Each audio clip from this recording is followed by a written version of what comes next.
warahmatullahi wabarakatuh. Waalaikumsalam warahmatullahi wabarakatuh. Selamat siang anak-anak semua. Gimana kabarnya hari ini? Siang, Bu. Alhamdulillah. Oke anak-anak, jadi hari ini hadir semua atau ada yang sakit ya? Ada yang sakit, Bu. Siapa itu? Aina sama Axel. Oke, semoga buat Aina sama Axel cepat sembuh ya. Amin. Sebelum memulai masuk materi teks eksposisi, lebih baik kita berdoa sebelum mulai belajar. Untuk Titan bisa dipimpin berdoa. Oke, sebelum kita mulai pelajaran pada hari ini, lebih baik kita berdoa menurut kepercayaan masing-masing. Berdoa dimulai. Berdoa selesai. Oke. Hari ini kita akan belajar tentang teks eksposisi.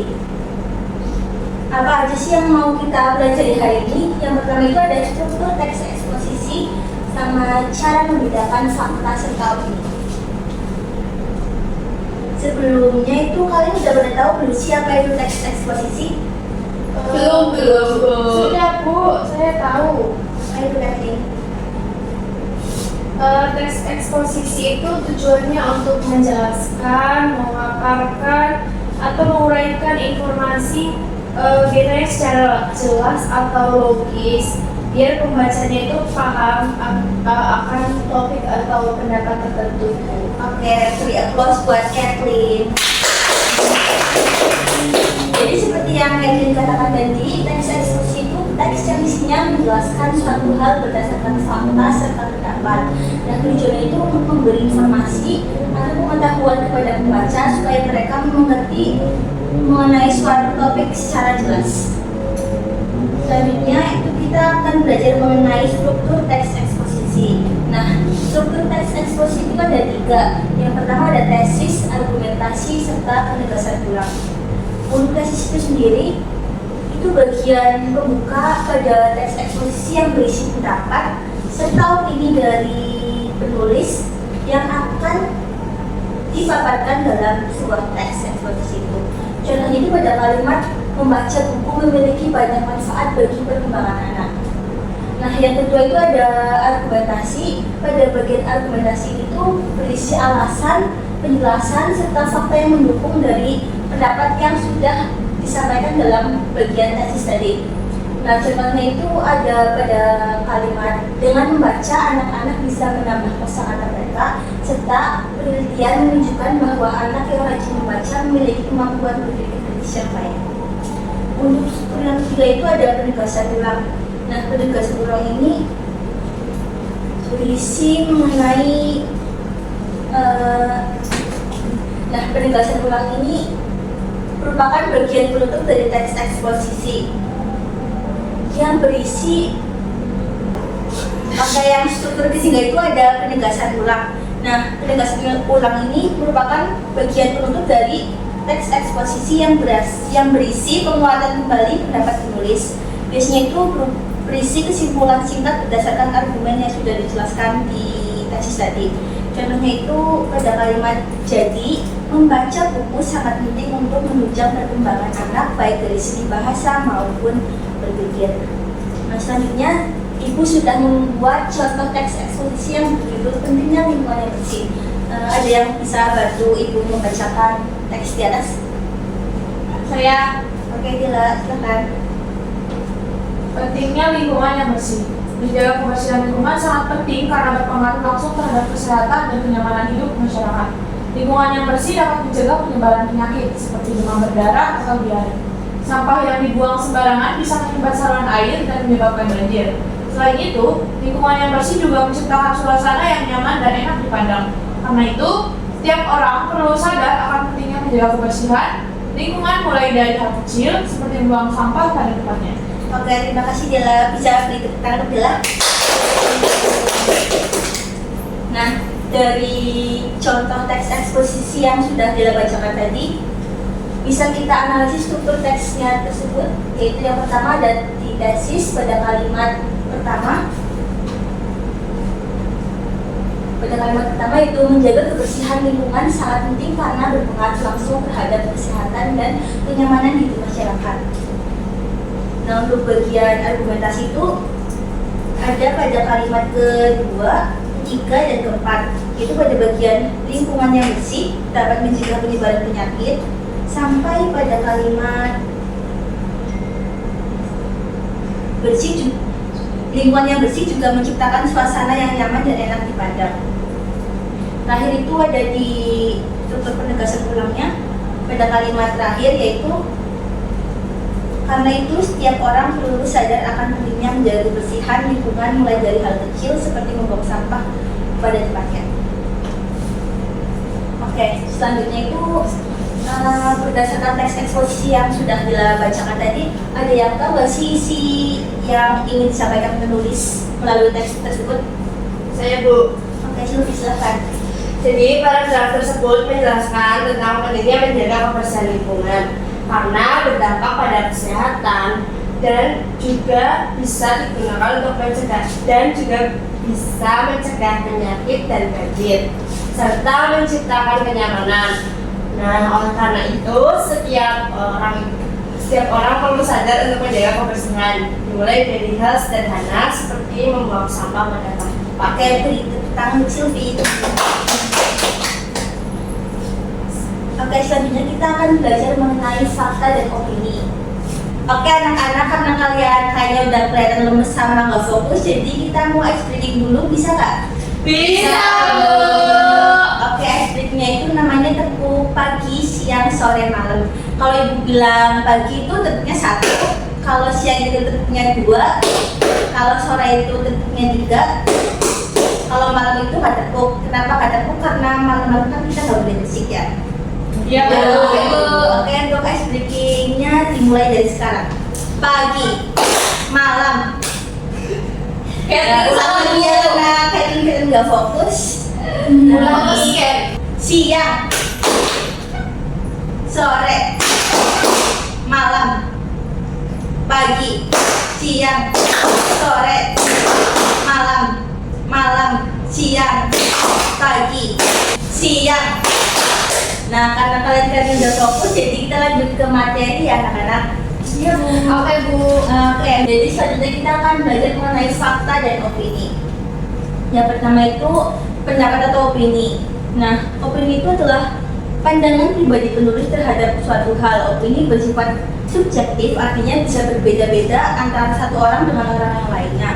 Dalam teks eksposisi, opini biasanya muncul pada bagian tesis serta argumentasi. Contoh dari opini itu ada pada kata menjaga kebersihan lingkungan sangat penting bagi kehidupan masyarakat.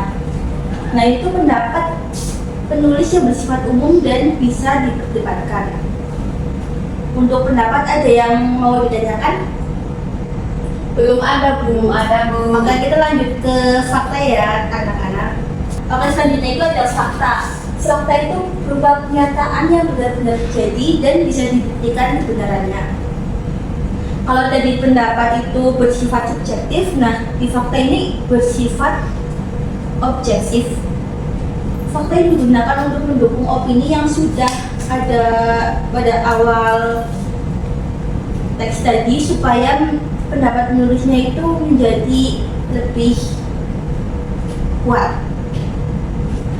Contoh fakta itu pada kalimat sampah yang menumpuk di selokan dapat menyebabkan banjir dan penyebaran penyakit.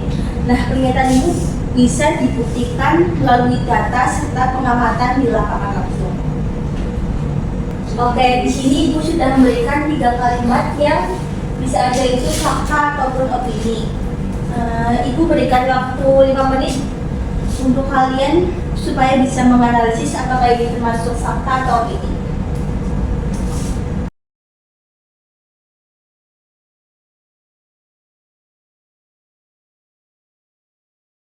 Oke, karena udah 5 menit, ada yang udah bisa menjawab belum? Saya, Bu. Oke, Sylvie. Jadi kalimat yang pertama itu opini, kalimat yang kedua dan kalimat yang ketiga itu fakta. Oke, kita lihat dari jawaban Sylvie benar atau salah nih teman-teman. Oke, jawaban Sylvie benar, beri tepuk tangan untuk Sylvie. Nah, karena kita tadi udah belajar mengenai apa itu teks eksposisi dan struktur teks eksposisi serta perbedaan fakta dan opini. Untuk pertemuan kali ini Ibu akan memberikan satu contoh teks eksposisi. Nah, kalian itu mengidentifikasi opini serta fakta yang ada dalam teks tersebut. Ibu beri waktu kalian 15 menit. Nanti dari kalian akan mempresentasikan di depan kelas.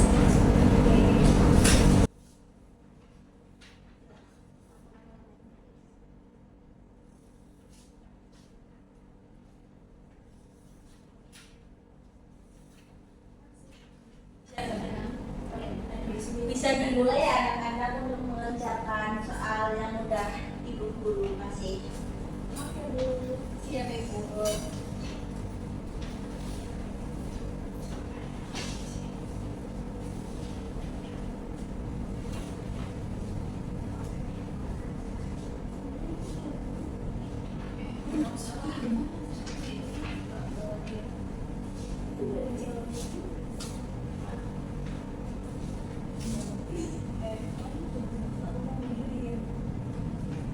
Oke, karena waktunya udah habis, jadi apakah ada yang ingin maju ke depan kelas untuk membacakan hasilnya?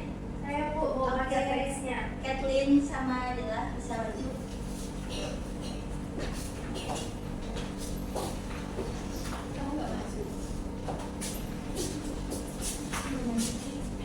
Oke, dimulai. Pentingnya sarapan bagi pelajar. Sarapan adalah kebiasaan yang seharusnya tidak dilewatkan oleh para pelajar. Dengan sarapan, tubuh mendapatkan energi yang dibutuhkan untuk belajar dan beraktivitas di sekolah.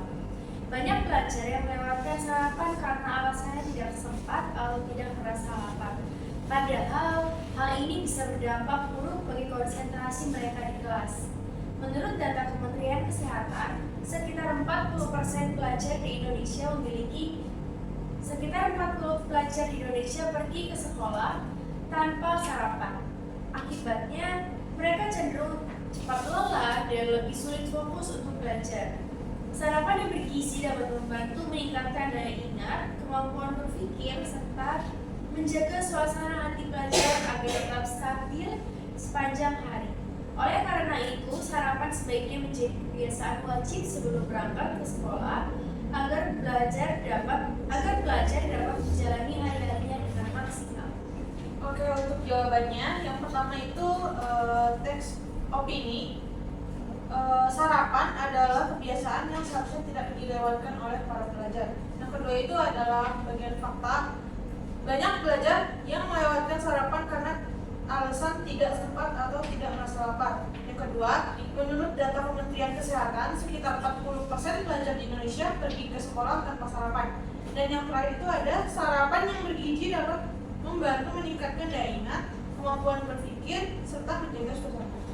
Oke, beri tepuk tangan untuk Dela dan Kathleen.